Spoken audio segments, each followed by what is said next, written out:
ઘણી વાતો છે, પણ એક કહું તો ગમે કઈક તકલીફમાં હોય ને ત્યારે બાપુ કહેતા કે એ દિન ભી બીત જાયગા, ये दिन भी बीत जाएगा। वाह। બાપુ એવું માનતા કે દીકરી દીકરામાં કોઈ ફેરફાર ન હોય, એટલે દીકરીઓને ડ્રાઇવિંગ, શૂટિંગ, સાયકલિંગ, સ્વિમિંગ, એ બધું એ જમાનામાં એ સમયમાં અમને બધાને શીખવાડ્યું હતું. આમ અમરા બાપુને મારી જેમ ટ્રેવલિંગનો શોખ હતો અને ગાડીઓનો બાપાને બહુ જ શોખ હતો. અત્યારે જે કાંઈ ઘણી બધું કલેક્શન છે એમાં અમરા બાપુનું ઘણું કલેક્શન છે. અહીંયા પાળિયાદમાં આવ્યા પછી એવું લાગે કે we are enjoying best of both the world. એનાથી દૂર રહેવું જોઈએ. કોઈ દોરા ધાગા ને હોય તો કવિ કાઢીને ફેંકી દેતા જાવ હવેડામાં, પાપ લાગે એ મને.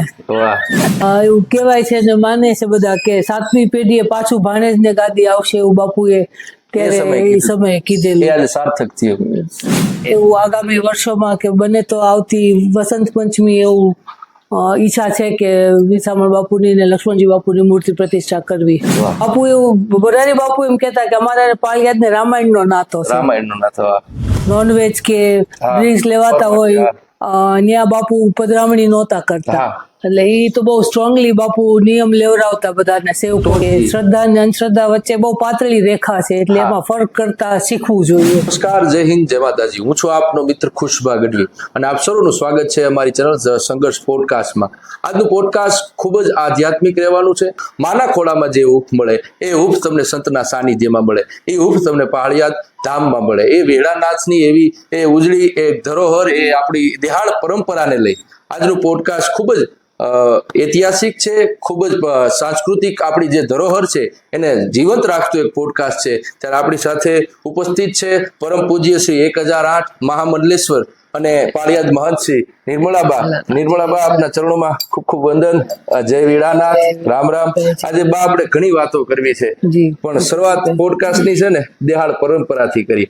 આજની યુવાનોને દેહાળ પરંપરા વિશે બહુ ઓછી માહિતી હોય છે, ત્યારે અહીંયાથી આપણે પોડકાસ્ટની શરૂઆત કરી.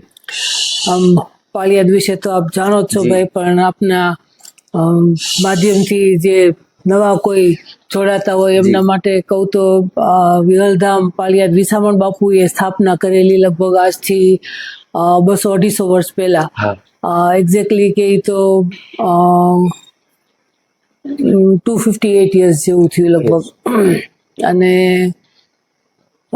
વિસામણ બાપુ છે એ રામાપીરનું રીઇન્કાર્નેશન, એટલે એમનો અવતાર માને છે અને 18 વર્ષની આસ્થાનું કેન્દ્ર છે. જે એ જમાનામાં જ્યારે ચપટી અનાજ હાટું થઈને જે માણસો ધર્મ છોડી દેતા હતા, અને પરિસ્થિતિ તો જાણો છો એ વખતે શું હતી. એટલે ત્યારે એવું કહેવાય છે કે અન્નક્ષેત્ર, જ્યાં જે દેહાણ જગ્યાઓ છે ત્યાં અન્નક્ષેત્ર અને આવા જગ્યાઓની સ્થાપના કરવાનું એક એ પણ ઉદ્દેશ હતો કે ધજાગરો હોય એટલે દૂરથી દેખાય કે અહીંયા જાશું એટલે આપણો ધર્મે હચવાઈ જશે અને આપણને અનાજે મળી રહેશે, આપણને સુરક્ષા મળી રહેશે. એટલે એક ધજાગરા ઉભા કરવાનું અન્નક્ષેત્ર પાછળનું એક બહુ મોટું કારણ હતું. જી બા, આપના બાળપણ વિશે મારે જાણવું છે. એક દેહાણ પરંપરાના વાહક પરિવાર માંથી આવતા એક આપનું બાળપણ કેવું રહ્યું? આમ જો તો 7 પેઢી વિસામણ બાપુથી હું 7મી પેઢી થાવ, અને અમારે 7 પેઢીથી એક ભાઈ એક બેન એ રીતે જ કૃપા છે ઈશ્વરની. અને મારા ભાઈ અમરા બાપુ મારાથી 14 વર્ષે મોટા હતા. એટલે એમને જ્યારે અહીંયા બોટાદ અને પાળિયાદ અભ્યાસ પછી જ્યારે કોલેજમાં અમદાવાદ એડમિશન લીધું, ત્યારે મને નર્સરીમાં અમદાવાદ એડમિશન લીધું. એટલે મારે પહેલાથી જ 3-3.5 વર્ષ નથી ત્યારથી અમદાવાદ જ અભ્યાસ કર્યો છે. અને 60s કહું તો જ્યારે આજે દીકરીઓને ભણાવવાનું ઓછું છે આપણામાં, ત્યારે એ જમાનામાં બાપુએ દીકરી દીકરામાં ભેદ નહોતો કર્યો. મને ઇંગ્લિશ મીડિયમમાં અમદાવાદમાં માઉન્ટ કાર્મલ સ્કૂલમાં એડમિશન લીધું. અને બાપુ એવું માનતા કે દીકરી દીકરામાં કોઈ ફેરફાર ન હોય, એટલે દીકરીઓને ડ્રાઇવિંગ, શૂટિંગ, સાયકલિંગ, સ્વિમિંગ, એ બધું એ જમાનામાં એ સમયમાં અમને બધાને શીખવાડ્યું હતું. ઉનડ બાપુના જીવન વિશે જાણો છે, એમના વિચારો, એમના કાર્યો વિશે જણાવો. ઉનડ બાપુ આમ તો હું બહુ જ નાની હતી, 12-13 વર્ષથી, ત્યારે બાપુ દેવ થઈ ગયા. ત્યારે બાપુ દેવ થઈ ગયા. પણ તું એટલી હતી સમજણી હતી કે હું સમજી શકું. બાપુ રોજ સાંજે રામાયણના પાઠ કરતા અને પાળિયાદ જગ્યા નીચે 1650 ગામ છે એટલે બાપુ 1650 ગામમાં તો ખરા પણ લગભગ 2300 ગામમાં બધે વિચરણ કરેલું અને 1650 ગામમાં તો આપણે પાળિયાદ જગ્યાના ઉતારા છે અને બાપુ પધારતા ત્યાં અને બાપુ જે કોઈના ઘરે નોનવેજ કે ડ્રિંક્સ લેવાતા હોય ત્યાં બાપુ પધરામણી નહોતા કરતા. એટલે એ તો બહુ સ્ટ્રોંગલી બાપુ નિયમ લેવડાવતા બધાને સેવકોને તો જ એમના ઘરે જવાનું. ઉતારો તો સવાલ જ નથી પણ પધરામણી તો જ કરવાની એમ કે આ બે વસ્તુ ન હોય ત્યાં જ બાપુ પધરામણી કરતા નહીં તો એમને ઘરે જ જાતા નહીં બાપુ એમ. અને શ્રદ્ધા અને અંધશ્રદ્ધા વિશે બાપુ બહુ જ સ્ટ્રોંગલી પ્રચાર કરતા કે શ્રદ્ધા અને અંધશ્રદ્ધા વચ્ચે બહુ પાતળી રેખા છે એટલે એમાં ફરક કરતા શીખવું જોઈએ. જી ઉનડ બાપુ સાથેના કોઈ એવા સ્વસ્મરણો જે આજે પણ હૃદયમાં અંકિત થઈ ગયા હોય એવી કોઈ વાતો? એવી તો ઘણી વાતો છે નાનપણની. જી બાપુ કાયમ રામાયણના પાઠ પૂરા થાય પછી કાયમ એક ગાડી લઈને અમને બધાને નાના નાના હતા ત્યારે અમને બધાને ફરવા લઈ જાય અને અમને બહુ મજા આવતી. ત્યારે બહુ મોટી વાત હતી કે બાપુની હારે બધા છોકરાઓને આખું ટોળું ને બધા નદીમાં લઈ જાય ત્યાં ને પછી બધા રેસ કરતા અને બહુ મને એમ સ્પષ્ટ રીતે યાદ આવે બધું. એમને કોઈ કીધેલી એવી વાત કોઈ શીખ જે તમને એમ આખી જિંદગી તમને યાદ રાખી હોય એવી કોઈ વાત? એવું તો બાપુની ઘણી વાતો છે પણ એક કહું તો ગમે કઈક તકલીફમાં હોય ને ત્યારે બાપુ કહેતા કે એ દિન ભી બીત જાયગા. એ દિન ભી બીત જાયગા. વાહ વાહ. અમરા બાપુના જીવન વિશે જણાવો ને એમની સાથેનો કોઈ યાદગાર પ્રસંગ હોય તો એ જણાવો. અમરા બાપુ તો આમ બહુ નાની હતી ને બાપુને આમ તો મારા ફાધરના સાને કાયમ જોયા છે એમને એટલે મારા ભાઈ બહેનની તો ઘણી ઘણી વાતો હોય અને ત્યાં એમના ફ્રેન્ડ્સ ને એ બધાને હારે ને ત્યાં અમદાવાદ આવતા હોય એ બધા અત્યારે હજી બધા અહીંયા આવે તો એમ જ થાય કે બાપા હયાત જ છે એવું ભાસ થાય. આમ અમરા બાપુને મારી જેમ ટ્રેવલિંગનો શોખ હતો અને ગાડીઓનો બાપાને બહુ જ શોખ હતો. અત્યારે જે કાંઈ ઘણી બધું કલેક્શન છે એમાં અમરા બાપુનું ઘણું કલેક્શન છે અને ગાડીઓને બહુ જ સાચવતા. અને ઉનડ બાપુ વખતથી બાપુને એમ હતું કે દર વર્ષે એક વખત હરિદ્વારમાં 10-15 દિવસ રોકાવું અને એક વખત બીજે કે ફરવાના સ્થળે અમને બધાને લઈને જતા. અમરા બાપુએ પરંપરા ચાલુ રાખી હતી. ઉનડ બાપુને રામાયણને શું નાતો રહ્યો છે? એમની મૂર્તિ પાસે પણ રામાયણ છે. બાપુને રામાયણ પ્રત્યે બહુ જ ભાવ હતો જી અને મોરારી બાપુને કોઈ પૂછે ભૈલુભાઈ ને ગાયત્રીબાના ને જયારે રિસેપ્શનમાં બાપુ મોરારી બાપુ પધાર્યા હતા ત્યારે બધા પૂછે કે બાપુ અહીંયા આવ્યા છે. અમે અમદાવાદમાં હતું રિસેપ્શન એટલે ખ્યાલ ન હોય બધાને કે આપણે જગ્યા વિશે ઓછો ખ્યાલ હોય ને તો બધા કે બાપુ પધાર્યા રિસેપ્શનમાં એમ એટલે બાપુને કોઈક પૂછે કે આપને શું સંબંધ થાય એમ તો બાપુ એવું મોરારી બાપુ એમ કહેતા કે અમારા પાળિયાદ ને રામાયણનો નાતો છે. રામાયણનો નાતો. બાપુ ઉનડ બાપુને તો અને બહુ જ રામાયણ પ્રત્યે હતું ને બાપુને હસ્તલિખિત રામાયણ પણ છે. બાપુએ લખેલી રામાયણ છે હજી મારી પાસે. આ 40 વર્ષ પહેલા મીડિયમ ઇંગ્લિશમાં અભ્યાસ કર્યો એ બહુ મોટી વાત કહેવાય. એ સમયમાં મારા ખ્યાલ મુજબ બોટાદ જિલ્લામાં આપ એકમાત્ર છો. આજે નારી શક્તિમાં જે નારીમાં છે સ્ત્રીમાં શિક્ષણની ખૂબ જરૂરી છે ત્યારે આ બાબતે આપના શું વિચારો છે? 40 થી 60 વર્ષ પહેલા ઇંગ્લિશ મીડિયમમાં અમદાવાદમાં હું ભણી છું અને અત્યારે જે શિક્ષણનું તો જેટલું મહત્વ છે એ તો અત્યારે ઘણું અવેરનેસ છે ને અત્યારે હવે બધા દીકરા દીકરીઓ અભ્યાસ કરે જ છે પણ એમાં હજી વધારે થોડુંક ધ્યાન દેવાની જરૂર છે ગામડાઓમાં. જી, એ શિક્ષણમાં કઈ ફેરફાર તમને દેખાય છે 60 વર્ષના ગાળામાં? આજે પણ ત્યારે એ સમયમાં ઇંગ્લિશ મીડિયમમાં અને આજના ઇંગ્લિશ મીડિયમમાં કઈ ફેર તમને દેખાય છે? આપ તો એમાં શિક્ષકાની ભૂમિ પણ આપણે અમને અમદાવાદમાં 28 વર્ષ સ્કૂલ ચલાવી ભાઈ, એટલે થોડોક શિક્ષણ પ્રત્યે થોડું વધુ લગાવ છે. તો એમાં પછી ફેરફાર છે શિક્ષણમાં? અહીંયા શિફ્ટ થયા પછી ભાઈ ત્યાં નહોતું પહોંચી શકાતું, એટલે પછી અહીંયા બોટાદ ને પાલિયાદની વચ્ચે અહીંયા એક વિરલ ઇન્ટરનેશનલ સ્કૂલ આપણે ચાલુ કરી છે. એટલે શિક્ષણમાં તો જરૂરી તો છે જ, પણ મને થોડો વધુ લગાવ છે.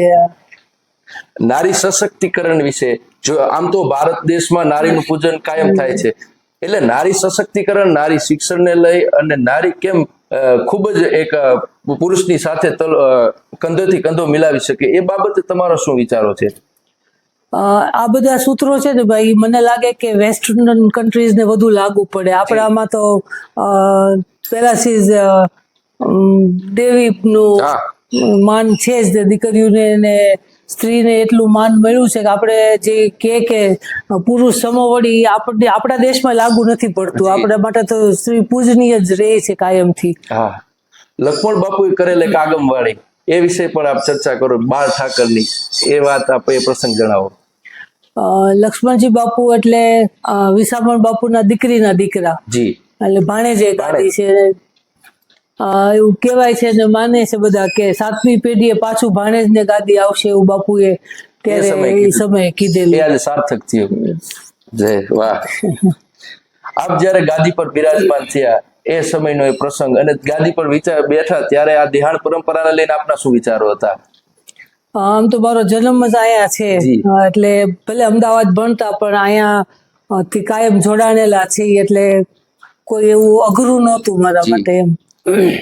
મહામંડલેશ્વર 1008 ની પદવી આપને મળી, એ સ્વસ્મરણો યાદ કરો બા. ઈ સમય કેવો હતો? એ જયારે ફોન આવ્યો બાપુનો, એ વાત, એ પ્રસંગ કયો? એ વખતે તો કુંભ મેળો 2019માં કુંભ મેળામાં બાપુનો ફોન આવ્યો, ત્યાં કથા ચાલુ હતી મોરારી બાપુની. બાપુનો ફોન આવ્યો કે આવું ભેલુભાઈને કીધું કે આવો એક વિચાર છે, તો તમે બાને વાત કરીને મને ફોન કરો. એટલે પછી તરત પાછો બાપુ વાત કરી કે આમાં મને કીધું કઈ બહુ ખબર ન પડે, પણ બાપુ કહેતા હોય એટલે પછી બીજું કઈ બોલવાનું આવે નહીં. અમારા પૂર્વજોની ભક્તિના પ્રતાપ. બા, ધામને લઈને ભવિષ્યના શું યોજનાઓ છે, શું કાર્યક્રમો છે, કોઈ નવા ઉત્સવો થવાના છે? અહીંયા જગ્યામાં તો જો કે કહેવાય એમ કે રોજ દિવાળી છે, ઠાકરની પૂરી કૃપા છે, પણ વિસામણ બાપુ અને લક્ષ્મણજી બાપુના મૂર્તિ પ્રતિષ્ઠા નથી કરેલી. એ વખતે ફોટોગ્રાફ્સ ને એવું નહોતું, એટલે ત્યારે એમની મૂર્તિ નથી, એમના મંદિર છે પણ મૂર્તિ પ્રતિષ્ઠા નથી કરેલી. એટલે એવું આગામી વર્ષોમાં કે બને તો આવતી વસંત પંચમી એવું ઈચ્છા છે કે વિસામણ બાપુની ને લક્ષ્મણજી બાપુની મૂર્તિ પ્રતિષ્ઠા કરવી.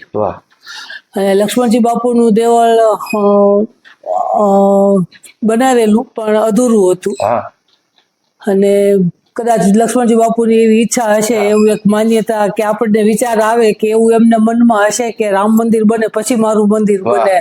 એટલે એવું નહોતું કે આજ સુધી કોઈ સક્ષમ નહોતા એ મંદિર બનાવવા પાછળ, પણ એ રહી ગયું હતું એક એમ. એટલે હવે આ વસંત પંચમી, હવે મંદિર તો આપણે જોયું એમ તૈયાર છે, મૂર્તિ તૈયાર છે, એટલે આ વસંત પંચમી એવું વિચાર છે કે મૂર્તિ પ્રતિષ્ઠા કરવી.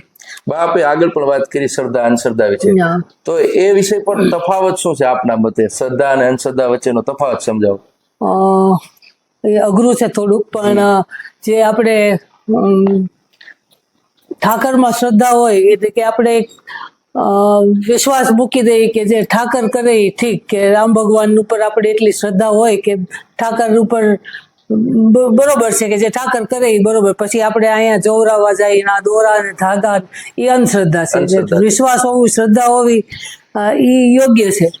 પછી આપણે તમે એને કઈ રીતે સમજાવો કે આમ કોઈ એવી કોઈ અંધશ્રદ્ધા લઈને આવે ધામે, ત્યારે તમે તેને શું કહો? એવું કોઈ એવું બહુ માનતા હોય તો હું કહું કે ભાઈ આપણે કુળદેવીને માનવા, પણ કુળદેવીના નામે જો કોઈ આપણને કોઈ ઊંડા ઉતારતા હોય તો આપણે એનાથી દૂર રહેવું જોઈએ. કોઈ દોરા ધાગા ને હોય તો કવિ કાઢીને ફેંકી દેતા જાવ વેડામાં, તો પાપ લાગે ઈ મને. વાહ. બાપ, પેલાનું પાળિયાદ અને આજનું પાળિયાદ, એમાં તમને શું ફેરફાર લાગે છે? પાળિયાદ તો હંમેશાથી દિવ્ય ને એવું ધામ રહ્યું જ છે. એમાં ફેરફારમાં તો કે અત્યારના જમાના પ્રમાણે નવી પેઢીની માટે થોડીક સગવડતા, એસી હવે કઈ લક્ઝરી નથી રહી, જરૂરિયાત થઈ ગઈ છે. થોડાક એસી રૂમ્સ વધારે બનાવ્યા છે અને માણસોની અવરજવર, માણસોને ઠાકરની દયાથી બધાને ગાડીઓ સારી છે, આવક વધી છે બધાને, બધા રોડ રસ્તા સારા છે એટલે બધા યાત્રાળુ પેલા કરતા આવે છે. હમણાં અગાઉ કીધું એમ કે સનાતન ધર્મ ઉપર પ્રહારો થતા હોય પણ સનાતન ધર્મનો કોઈ વાંકો કરી શકે એમ છે નહીં. ધર્મ તો સનાતન એક જ છે, બાકી બીજા બધા પંથ છે. એટલે જેનો જન્મ હોય એનો નાશ હોય, આ તો અનાદિ કાળથી છે એટલે એનો કોઈ શંકાને સ્થાન નથી. પણ મેં હમણાં કીધું એમ કે આપણે થોડું અવેરનેસની જરૂર છે. જે રીતે ડેમોગ્રાફી ચેન્જ થઈ રહી છે, જે રીતે આપણે બધા ઇન્સિડન્ટ માધ્યમથી આપણે ન્યૂઝપેપરમાં કે મીડિયામાં ન્યૂઝમાં જોતા હોય એટલે એ થોડુંક ચિંતાનો વિષય છે. પણ આપણી સરકાર ખૂબ સજાગ છે અને જે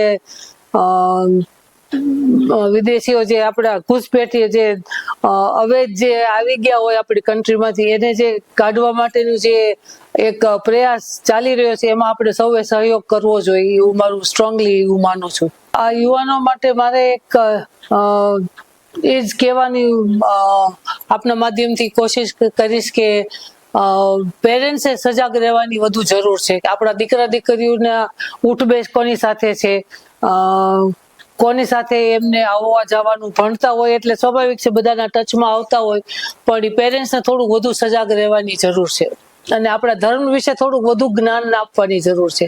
જે ઓલરેડી થઈ રહ્યું છે અને એમાં સજાગ છે અત્યારના યુવાનો ઘણા.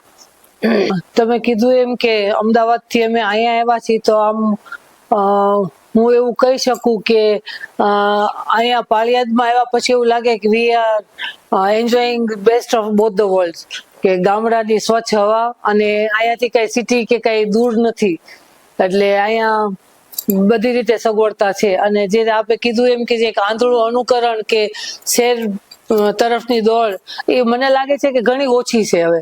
પહેલા એક સમય હતો કે જ્યારે વિદેશનું થોડું આકર્ષણ હતું કે દીકરા દીકરીઓને વરાવવા હોય તો એવું માનતા કે ત્યાં વિદેશનું કોઈ હોય તો એમને ગ્રીન કાર્ડ જલ્દી મળી જાય, પણ મને નથી લાગતું કે ત્યારે આજના યુવાનોને એ આકર્ષણ છે. વિસામણ બાપુએ જે સ્થાપના કરી જગ્યાની, એથી લઈને હું 7મી પેઢી થાવ, અમારા પૃથ્વીરાજભાઈ છે 9મી પેઢી થાય, સેવકોએ અમુક 9-10 પેઢીથી આ સંસ્થા સાથે જોડાણેલા છે એટલે એમને પોતાનું ઘર જ છે એવું જ લાગે. અને ઘણા ઇન્સિડન્ટ એવા બને કે પેરેન્ટ્સે છોકરાઓને પૂછવું હોય કે વેકેશનમાં ક્યાં જવું છે, 10-12 વર્ષના ટીનેજર્સ હોય એ બધાને કોઈને પૂછવું હોય કે ક્યાં જવું છે તો એ લોકોએ એવું કીધું છે કે અમને પાળિયાદ લઈ જાઓ. એટલે એ અમારા માટે બહુ ગર્વની વાત છે કે આજની પેઢીને એટલું આકર્ષણ હોય કે અહીંયા જેમને ઘર જેવું લાગતું હોય, તે બહુ ખુશી થવા જેવી વાત છે. બા, પોડકાસ્ટના અંતમાં અહીંની આસ્થા ધરાવતા લોકો માટે શું સંદેશો આપશો? ઠાકરની કૃપા હર રમેશ બધા ઉપર છે જ, અને વીરાનાથ ને રાઘવેન્દ્ર સરકારની હર રમેશ બધા ઉપર કૃપા બની રહે એ આપણે પ્રભુ પાસે પ્રાર્થના, રાઘવેન્દ્ર સરકારની પાસે પ્રાર્થના. પણ એટલું ઠાકરના નામ લઈને, ઠાકરને પ્રેરણાથી એટલું કહીશ કે આપણે અંધશ્રદ્ધાથી દૂર રહેવું જોઈએ. શ્રદ્ધા જરૂરી છે અને શ્રદ્ધાના નામથી આપણને જો કોઈ ગેરમાર્ગે દોડતા હોય તો એ આપણે આપણી આજુબાજુ શું ચાલી રહ્યું છે એ આપણે આંખ કાન ખુલ્લા રાખવા. અને આપણે આમ તો સનાતન ધર્મ અનાદિ કાળથી હતો છે અને રહેવાનો, એનો વાળે કોઈ વાંકો કરી શકે એમ છે નહીં, પણ આપણે એમાં શું કરી શકીએ એ આપણે આપણી ફરજ થોડીક આપણા કુટુંબને સાચવી લઈએ ને ભાઈ, તો મને એમ લાગે કે બહુ મોટું યોગદાન હશે એમ. કે બાકી તો આપણે પીએમ સાહેબ, મોદી સાહેબ થી લઈને યોગીજી છે, પછી આપણા બધા સાધુ સંતો છે એ ઘણું સનાતન માટે ઘણું કામ કરી રહ્યા છે, પણ આજુબાજુ જે આક્રમણો થઈ રહ્યા છે અત્યારે આપ તો મીડિયા દ્વારા બધા જાણતા જ હો, પણ એ જે આક્રમણો થઈ રહ્યા છે એટલે આપણે થોડું વધુ અવેરનેસની જરૂર છે. જી. અને આપણે પોતપોતાનું કુટુંબ સાચવી લઈએ ને તોય મને લાગે કે ઘણું છે. બાપનો ખૂબ ખૂબ આભાર. આપ સંઘર્ષ પોડકાસ્ટના માધ્યમથી ખૂબ સારી એવી માહિતી દેહાણ જગ્યાની દીધી અને ખૂબ સારું એવું પોડકાસ્ટ આપે આપ્યું. આપનો ખૂબ ખૂબ આભાર. જય વેળાનાથ. રામ રામ.